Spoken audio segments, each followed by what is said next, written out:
welcome. My name is Menachem Creditor. It's my honor to serve as scholar in residence and rabbi for UJA Federation of New York. We bring you Torah and music, blessing, and community every weekday. We've been doing so since March 18th, 2020. Today it is Wednesday, May 7th, 2025. We've come together for more than 5 years from all corners of the world just to say good morning, to find each other and to say Boker Tov like Sandy just did. Good morning, my friend. Boker Tov. Penny, it's good to see you. Thank you for the reminder. It is broadcast 1298. Glenn and Lydia, Alexis, it's good to see you. Joyce, Boker Tov, Natalia, good morning, my friend. It's good to see all of you. There's a lot to talk about. It's broadcast 1298, as Penny said. Today is also day 579 since October 7th. We'll be talking about that as well. Karen, it's good to see you. Ellen and Arlene, good morning. Diane, Deborah, Boker Tov. Shari, good to see you. Your husband got a great new job offer in New Hampshire. That's wonderful. And so glad that you're home. Hi Arlene, hi Janetta, good to see you too. Corinne and Barbara, Adrian and Amy, Cecile and Linda, good morning. Who is saying hello from Canada? I saw something, went away. Linda, Boker Tov, and Julianne, Cheryl, sending love to Michigan. Hi Lydia, hi Michelle. All right, friends, let's take a breath.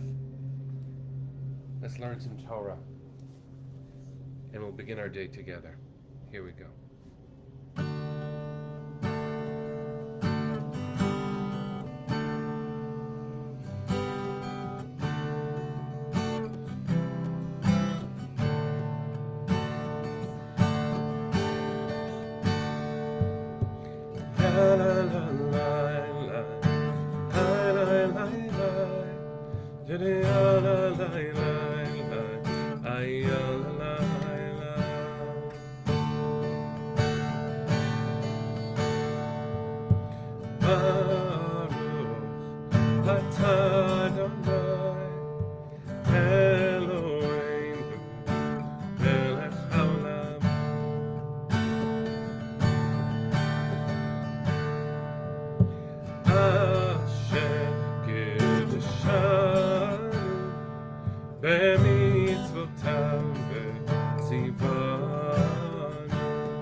Good morning, everybody. I hope that you and yours are safe and well. There's a lot going on, and it's Parshat Acharei Mot-Kedoshim, and so it is hard to figure out where to point because it is such a combined Torah portion of Acharei Mot, which is loss, Kedoshim, holiness, how to combine all of it. And let me add another dimension because the truth is, I just heard a story and I'm not sure how to connect it to the Parsha, but it's a story I can't not tell. And in fact, I believe it will be of hope and inspiration. My friend Daphne Lazar-Price, who is often with us on our morning broadcast, just shared that yesterday she and another colleague, she is a religious leader known as Maharat, an Orthodox rabbi. She's about to get smicha this year. Very excited for her. She was with our colleague, Rabbi Jason Herman, who's another wonderful colleague. They were at a kosher restaurant in DC called Char Bar. Some of you might be familiar with it. It's a hangout. And it must have been a convention of Orthodox kashrut certifiers that were gathered there. And in the middle of the restaurant, there was a couple. And these were the parents of Matan Zangauker, who is still held hostage. It has been 579 days of horror for us, and please God, he is alive for him. Unimaginable. And suddenly, in this restaurant with this family that has been going through the unimaginable, um, all of the rabbis got up and started singing Achenu, Achenu Kol Beit Yisrael. We are all brothers and sisters, praying for the release of Matan. And then Matan's father uh, got up and began speaking about their son. Um, and casually, even sweetly, one of the rabbis like took off their own kippah and gave it to Matan's father to wear. And Matan's father said, we have a Torah, a Sefer Torah at home, and all we want is for people to do more mitzvot, and we should all be reciting psalms for the release of the hostages. And everyone in the restaurant got up and recited psalms together. And um, then, after that was done, Matan's mother got up and spoke as well. And I have to tell you, I have no words for what that means. Daphne was sharing this with Neshama and with me just now. And of course, the circumstance is horrific. I can't believe that such a thing is necessary. But in such a horrific moment, look at what we are at our finest: a loving, praying, healing community. A community that knows that any one of our children is all of our children. And please God, may Matan be in his parents' arms. May we all remember a story like this and make it more real so that there don't have to be moments like this. But we shouldn't not tell these stories. This is part of how we grow, part of how we heal, part of how we remember what it is to be Yisrael, to be family. And so I needed to share it, even if I couldn't connect it to our Parsha. I do think there's a way to connect it, but that story is Torah and doesn't need a verse in order to be understood as holy. And so I hope that you'll share it. I hope Daphne will write it up. She has some pictures of it happening. And at the very least, now you know about it, and I hope that you will see yourself as obligated to share it for the sake of Matan, and for the sake of strengthening his beautiful parents, and for the sake of really affirming that religious leaders in the Jewish community can stand together, united, for the sake of any one of our children.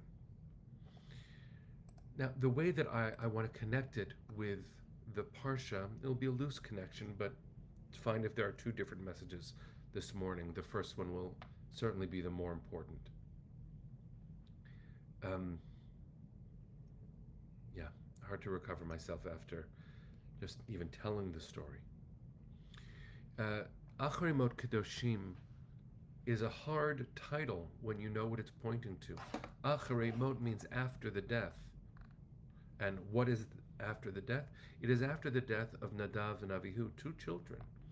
Aaron, the high priest, and according to Midrash, their mother's name was Elisheva, though the Torah doesn't tell us, and that is a conversation for another time.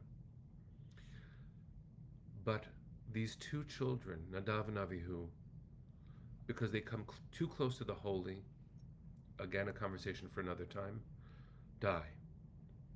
And this parsha begins with Acharei Mot. And if you know what's in this double parsha, Acharei Mot-Kedoshim, you know that there is the command to Aaron, the high priest, to offer the ultimate sacrifice, besides, God forbid, that ultimate sacrifice. The Yom Kippur Avodah, the service which will determine the fate of the universe, according to us anyway. He is commanded in the aftermath of such loss to perform this intricate ritual. And you might say to yourself, Acharei Mot-Kedoshim, after death, you expect, especially a bereaved father, to perform this, to do this, in the midst of grief, to do ritual?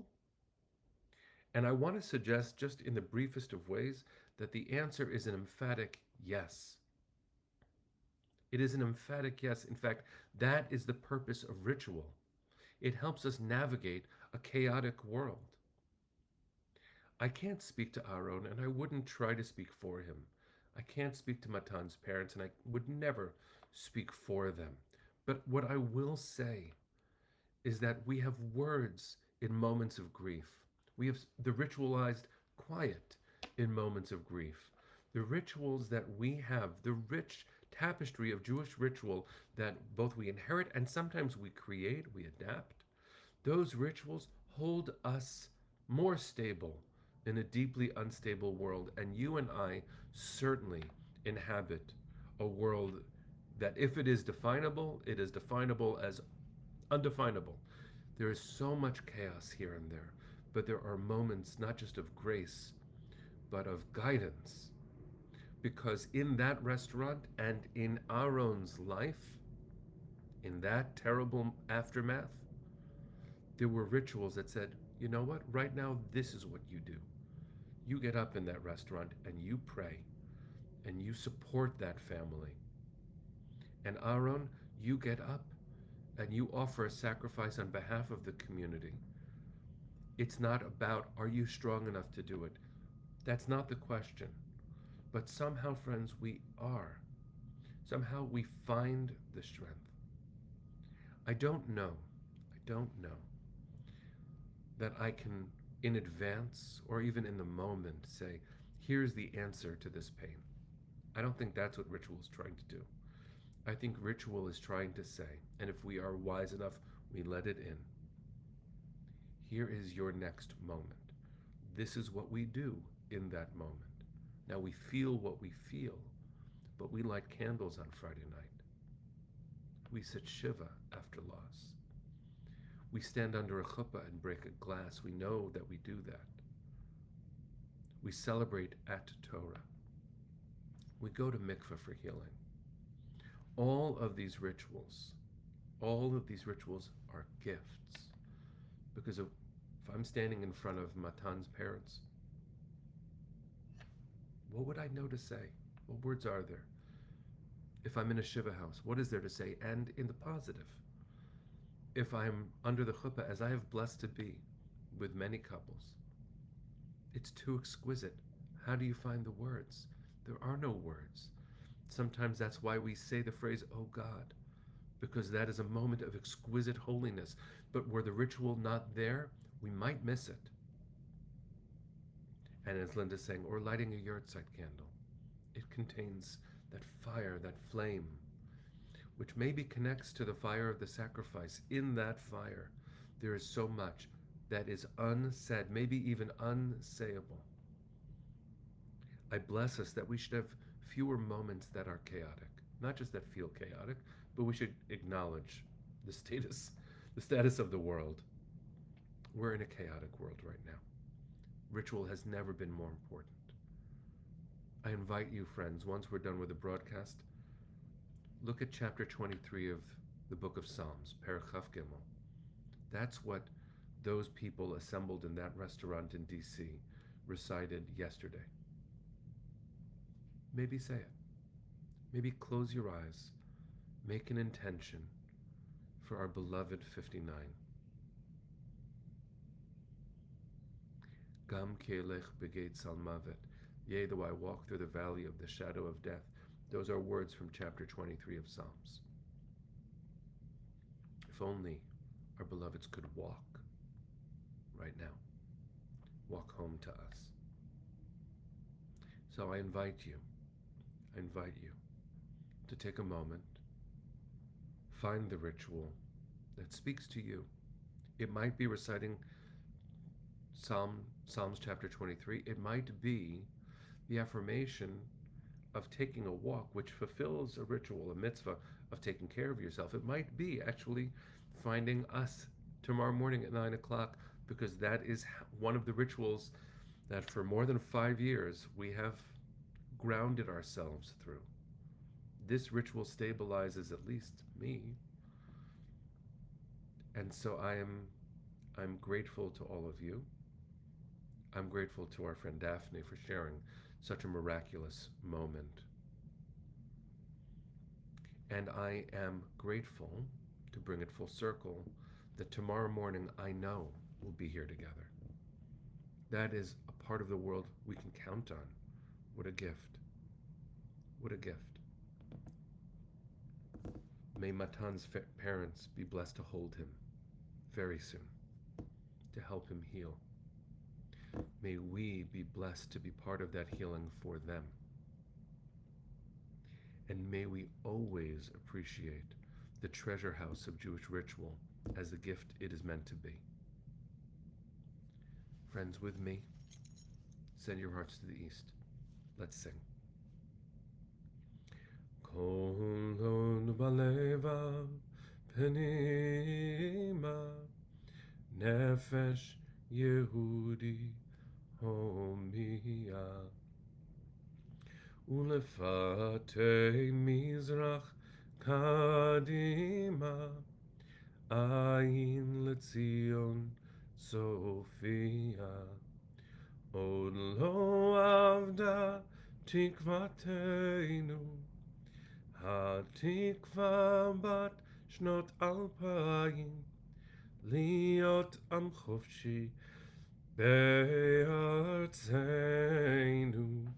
ארץ ציון וירושלים להיות עם חופשי בארצנו ארץ ציון Virushalayim. Bring them home now. Am Yisrael Chai. See you tomorrow, my friends.